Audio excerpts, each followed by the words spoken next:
Next, Leon is going to talk about the difference between New Zealand and Korea.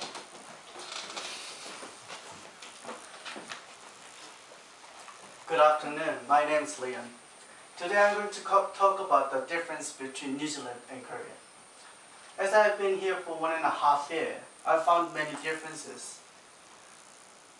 I'd like to cover as many differences as possible, but I will limit it to the 3 that are most relevant to the topic. There are 3 big differences.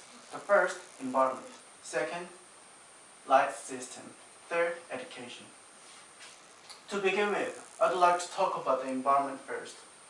The density of population in Korea is much denser than that of New Zealand.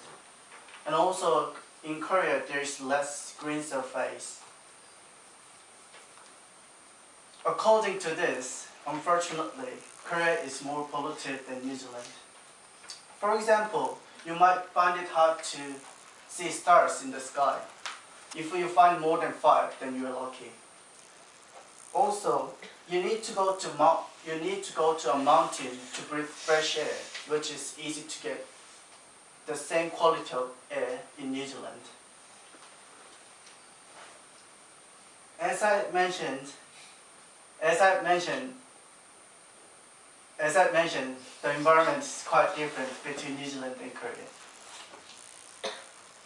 Secondly, I'm going to talk about the light system. I don't know the exact reason, but I think Korea generates more electricity.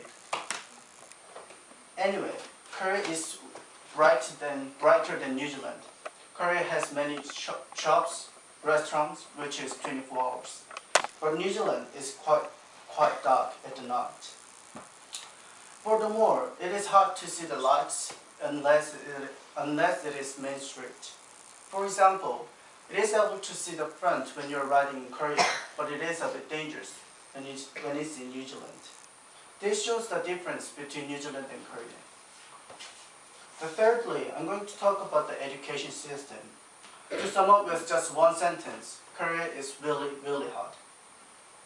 Can you imagine that you have lunch and dinner at the school?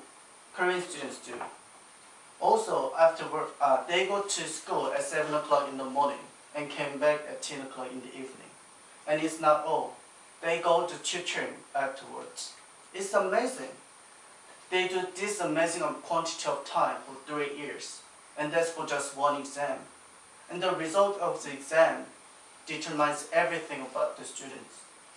When I compare this to New Zealand's education system, I feel like Korean students are more like products of the factory. But in New Zealand, the students might know less than the Korean students, but they know why they're studying and what they're studying for. In conclusion, I have mentioned 3 differences. Firstly, the New Zealand is cleaner than Korea due to the less pollution. Also, Korea is brighter than New Zealand, according to my experience. Lastly, as I mentioned before, the environment, the education system is quite different. I think I covered all the materials that I want to talk today. Thank you.